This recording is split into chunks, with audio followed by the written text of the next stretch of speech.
Majority. Question number 3, Dr. Russell Norman. Thank you, Mr. Speaker. My question is to the Minister of State-Owned Enterprises. What steps, if any, has he taken to ensure that should the government sell 49% of Mighty River Power, Meridian, Genesis and Solid Energy, New Zealand investors will be at the front of the queue for shareholding and that there will be widespread and substantial New Zealand share ownership? The Honourable Tony Ryall. Mr. Speaker, ministers have made this requirement of widespread New Zealand investment a fundamental part of every step of the process to date. Both the scoping studies and Crown advisers have confirmed that there is sufficient domestic demand to meet the government's objectives. As part of any share float, the government has the ability to determine what type of investors are allocated shares, and we will use this ability to ensure widespread and substantial New Zealand shareholding. These proposed share floats are important to ensure public debt remains under control, and we certainly don't want to reach the level of debt as in some countries such as Britain, where they are having to lay off 700,000 public servants. Dr. Russell Norman. Thank you, Mr. Speaker. How will he ensure that New Zealanders are at the front of the queue when New Zealand's trade and investment agreements state that New Zealand investors cannot be given preference over foreign investors?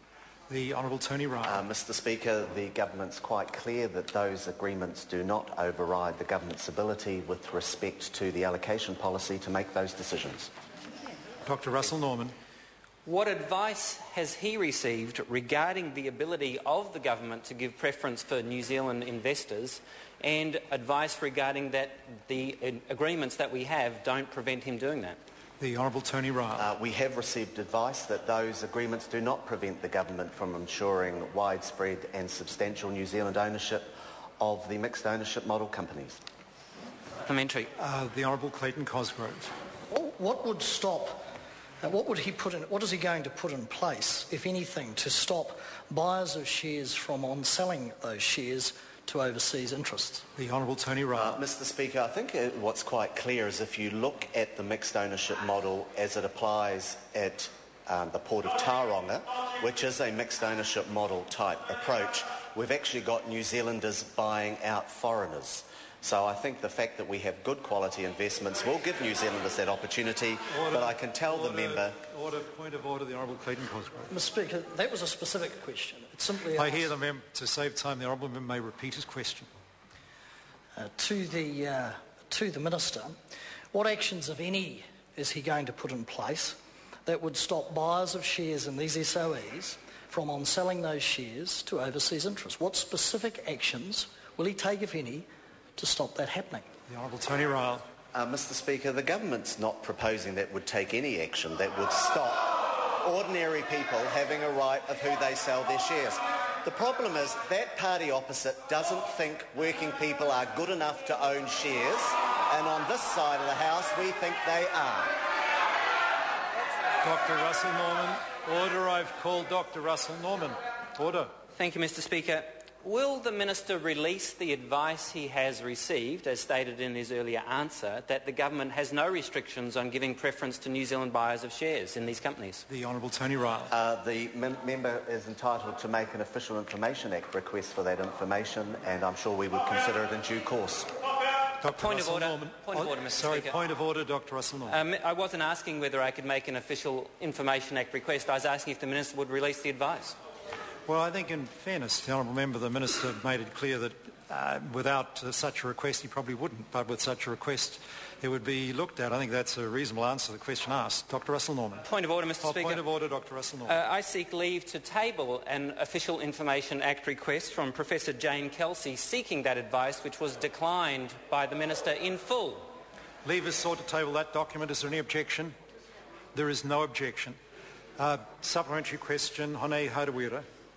Kia ora to the Minister. What is the government's position regarding the united call from Mana, the New Zealand Māori Council, iwi leaders, Māori organisations and Māori people all around the country for the Treaty of Waitangi clause to be retained in legislation being drafted for the sale of our power companies? Or does government feel it has a greater obligation to remove the clause to make it easier for foreign investors to buy those companies? The Honourable Tony Ryall. Kia ora to the member. The government's view is that we're about to enter quite a lengthy consultation process with iwi around the country with respect to how those rights and interests can best be protected in the legislation. Supplementary. Hone Harawira. Kia ora anō e te minita. What reports has the government received about the Māori Party being willing to stay with the government even if it pushes ahead with its plans to remove the Treaty of Waitangi clause from legislation, as long as the clause can be rewritten to sound very important, even if it is completely meaningless? The Honourable Tony Ryall.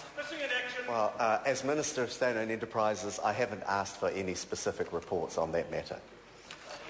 Dr Russell Norman. Thank you, Mr Speaker. In the advice that the Minister has received regarding the implications of New Zealand's trade agreements for the ability of the government to give preference to New Zealand investors, did officials raise any concerns about the government's ability to do that? The Honourable Tony Ryall. Mr Speaker, as I recall, no. Dr Russell Norman. To the Minister, how are New Zealanders to know what is actually the case here, the ability of the government to give preference to New Zealand buyers of these shares or not, when the government refuses to release the advice and keeps it secret?